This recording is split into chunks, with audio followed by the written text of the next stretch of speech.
Hordoftootaa fi kabajamtoota keenya baga nagaan dhuftan jechaa odeeffannoo of harkaa qabnu dursuun hangafoota isaanii isin dhageessifna. Kabajni seenaa guddaa fi yaadannoo gootummaa oduu gaddisiisaa biyya keessaa akkasumas muddamsa siyaasaa addunyaa har'a oduuwwan keenya keessatti walitti qabannee isin biraan ga'uuf qophiidha. Jalqaba irratti agarsiisaan ho'aa fi hirmaannaa uummata guddaa of keessaa qaban kabaja waggaa 130ffaa injifannoo Battle of Adwaa sababeeffachuun yaadannoo birbirsa goorootti gaggeeffameen isin agarsiifna. Seenaa, aadaa fi tokkummaa uummataa calaqqisiisan keessaa muraasa kan isin biraan geenyu yoo ta'u, itti aansuun ammoo godina Arsii keessatti ajjeechaa walitti fufee raawwatameen uummata naannoo sanaa yaaddessaa jira.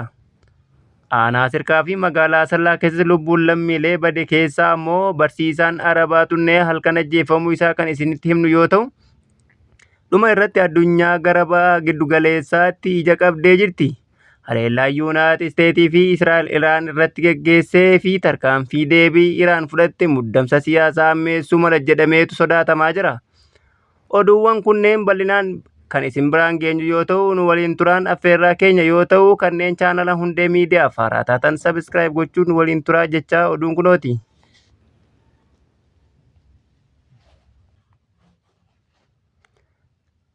Jalqaba odeeffannoo keenyaatiin agarsiisawwan kabaja guyyaa injifannoo Adwaa 130ffaa akka guutuu biyyattiitti yoo kabajamu, kutaa magaalaa Finfinneetti agarsiisa yaadannoo injifannoo Adwaa birbirsa gooroo taasifameera. Agarsiisawwan garaa garaa kabaja guyyaa injifannoo waggaa 130ffaa Battle of Adwaa of keessaa qabu sababeeffachuun yaadannoo injifannoo Adwaa birbirsa goorootti kabajamaa jiru irratti haala ho'aan dhiyaataniiru.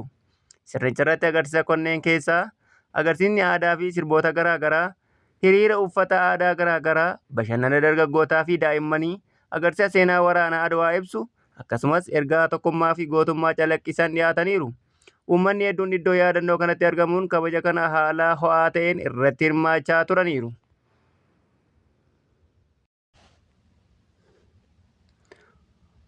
Odeeffannoo keenya kabirootiin godina Arsii aanaa Sirkaa keessatti haleellaa hamaa namoota 20 ol du'an 7 madaa'uun dhaga'ame.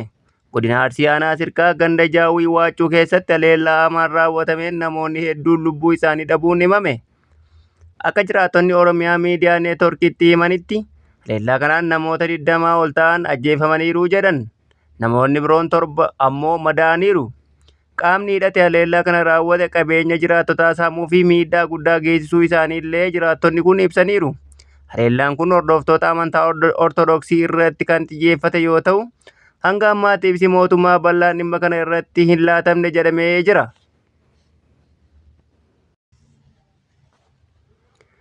Odeeffannoo keenya kabirootiin ammoo haleellaa Tulluu Gaanaatti ta'ee lubbuu hedduu darbuu humni finxaalessaa guyyaa guutuu magaalaa seenee namoota nagaa milishootaa fi poolisoota Oromiyaa haleeluun dhaga'ame. Humni finxaalessa Faanoo jedhamu godina Horroo Guduruu Wallaggaa aanaa Abee Dongooroo magaalaa Tulluu Gaanaa seenuun haleellaa cimaa guyyaa guutuu gaggeessedha jechuun odeeffannoon nu ga'e ni mul'isa. Akka jiraattonni galgala kaleessaan of himanitti humni guddaan qindaa'uun naannoo magaalatti marsuun ganama keessaa kaasee seenuuf yaalii taasiseera jedhan. Milishoonnii fi poolisoonni Oromiyaa muraasni magaalatti keessa turan haleellaa kana ittisuuf sa'aatiiwwan dheeraaf falma cimaa gaggeessanis lakkoofsa muraasaa ta'uu fi rasaasni harkaa dhumuun isaanii rakkoo guddaa keessa akka galan ibsameera. Maddi odeeffannoo poolisii keessaa dubbate akka himetti humni dabalataa akka ergamuuf gaafannaan dhiyaatus yeroo irratti deebiin hin argamne jedhame. Haleellaa kanaan lubbuu namoota hedduu darbuu fi kanneen hedduun madaa'uu jiraattonni mirkaneessaniiru. Lakkoofsi sirrii namoota ajjeefamanii haga ammaatti ifatti hin beekamne. Akka odeeffannoon keenya mul'isutti hidhattoonni kunneen karaa hangar guuteetti gara Tulluu Gaanaatti dhufanii turan. Akkasumas naannoo Amaaraa irraa dhufanii duraanuu magaalaa keessaa fi alatti qubattoota keessa of dachaasaa turan jechuun poolisoonni naannoo sanaa ibsaniiru. Haalli har'aa mudate kun haleellaaf dursa qophaa'aa turuu isaanii kan agarsiisu ta'uu eerameera. Qondaalli poolisii tokko akka himetti humni finxaalessaa haleellaa raawwate booda yeroo humni dabalataa dhufu uffata isaanii jijjiirratanii meeshaa isaanii dhoksanii hawaasa keessa makamuu socho'uu jedhan. Haala kanaan haleellaa biraatiif deebi'anii of qopheessuuf jechuun yaaddoon jiraachuun ibsameera. Jiraattonni naannichaa fi miseensonni nageenya mootummaa dhimma kana sadarkaa godinaa hanga mootummaa naannoo Oromiyaatti dursamee ilaalamuu fi qorannoo bal'aan gaggeeffamuu akka qabu gaafataniiru. Namoota hidhattoota kana deeggaran yookiin daachaa jiran irratti tarkaanfiin seeraa fudhatamuu akka qabu cimsanii dhaamaniiru. Haaluma kanaan milishoonni Oromiyaa fi poolisootaa fi uummanni nagaan jiraachuuf tattaaffii taasisaa jiran gatii guddaa kaffalaa jiraachuu jiraattonni dubbatan. Dhimmicha irratti qaamoleen mootummaa fi naannoo federaalaa irratti ibsi haga ammaatti hin kennamne. Odeeffannoo dabalataa yoo arganne isin bira akka geenyudha. Wallagga Bahaa bulchaa ganda Haroo Limmuu ganama kaleessaa ajjeefamuu haalli nageenyaa itti fufee yaaddessaa ta'uu hawaasni himatan. Godina Wallagga Bahaa aanaa Limmuu Galiilaatti bulchaan magaalaa Fiixee Baqqoo ganama kaleessaa bakka hojii isaa irratti ajjeefamuu odeeffannoon nu ga'e ni mul'isa. Akka jiraattonni naannichaa fi maddii odeeffannoo keenya ibsanitti namni suuraan isaa mul'atu kun yeroo ganamaa achuma iddoo bulchaa jiru sanatti haleellaa hidhattootaatiin rukutamee lubbuun isaa darbu mirkanaa'eera. Haleellaan kun haala tasaa keessatti raawwatamuu himameera.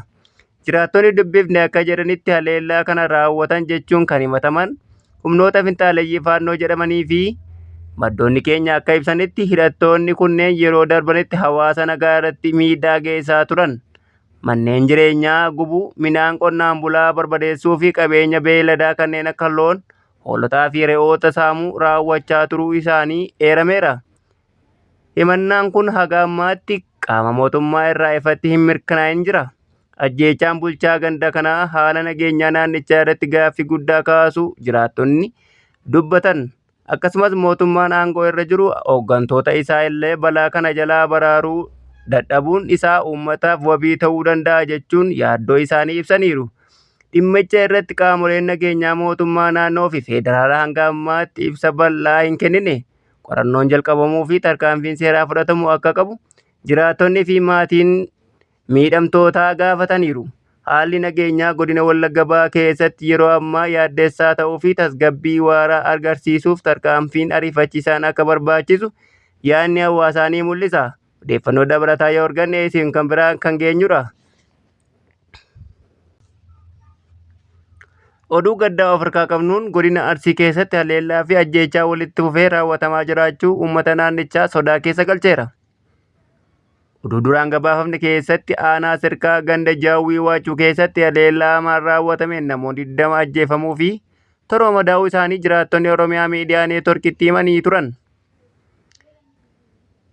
Qaamni hidhate haleellaa kan sana raawwate qabeenya uummataa saamee akka deeme ibsameera. Haala wal fakkaatuun magaalaa Asallaa keessatti barsiisaan Arabaa Tunnee jedhamu ajjeefamuu isaa odeeffannoon ba'eera. Akka himamutti dheengadda poolisiin masjiida keessa seenee qabanii hidhan. Ergasii halkan keessaa hidhaa baasanii ajjeesuu jechuun maatii fi namoonni ijaan argan himaniiru. Sababni ajjeechaa kanaa mana barumsaa sadarkaa tokkoffaa Ulluuqaa keessatti yeroo darbe lola uumameen poolisoonnii fi milishoonni dhuman. Sanaaf walitti bu'iinsa waraana bilisummaa Oromoo fi waraana mootummaa gidduutti taasifame ka'umsa godhachuun barsiisaa Arabaa hariiroo waraana bilisummaa Oromoo qabda jechuun haaloo ba'uuf ta'uu akka danda'u dubbatameera. Ta'us yeroo lolli sun raawwatame inni achi akka hin turre namoonni beekan himu. Hanga ammaatti qaamolee mootummaa ibsa bal'aa dhimma kana irratti hin kennine. Odeeffannoo keenya biyya alaatiin USA fi Israa'el Iraan irratti haleellaa raawwachuun muddamsi baha giddu galeessaa hammeesseera. Muddamsi mootummaa Iraan Yuunaayitid Isteetii fi Israa'el gidduutti hammaachaa jiru keessatti miidiyaaleen mootummaa Iraan haleellaa guddaa sanbata ganama raawwatameen hooggantoonni waraanaa olaanoon ajjeefamuu isaanii gabaasan. Akka gabaasni ibsutti yeroo walga'ii waraanaa irratti argamanitti namoonni kunneen ajjeefamanii jedhame. Ajajaa humna waraanaa waliigalaa Iraan Meejar Jeneraal Abdurraahim Musaa fi ajajaa eegdota warraaqsa Iraan Meejar Jeneraal Muhammad Pakpuu Alii Shaamkaanii fi Birgaadir Jeneraal Aziz Naasir Zaadee fi duraanis gaggeessaa olaanaa Iraan Alii Kaameenii haleellaa irratti ajjeefamuu isaanii miidiyaan mootummaa gabaasuu ibseera. Kaameeniin bara 1989 irraa eegalee Iraan bulchaa akka ture yoo ta'u, Haleellaa kanaan walqabatee Iraan tarkaanfii deebii fudhachuun diroonii fi misaa'ila buufata waraanaa USA baha giddu galeessaa keessatti argaman irratti haleellaa geggeessite jechuun miidiyaan mootummaa Islaamik Rapid News Agency'n gabaaseera. Buufatawwan naannoo Kurdistaan, Iraaqii fi biyyoota galaana keessatti argaman irratti xiyyeeffachuun haleellaan geggeeffamuun ibsameera. Gama biraatiin, humni waraanaa Israa'el Defense Force magaalaa guddoo Teheraan irratti haleellaa dabalataa babal'achaa jiraachuu beeksiseera.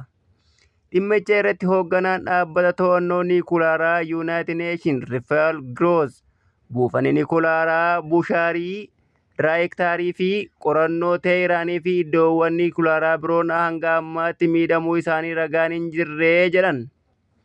International Atomic Energy Agency'n ammoo qaamoleen Iraan quunnamuuf yaalaa jiraachuu garuu haga ammaatti deebii dhabuu beeksiseera.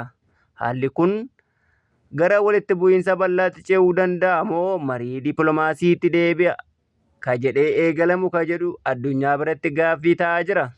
Egaan kabajamtootaa fi hordoftoota keenya odeeffannoo har'aaf qopheeffanne kanaa gammaa ture. Odeeffannoo biroon hanga walitti deebinutti nagaatti.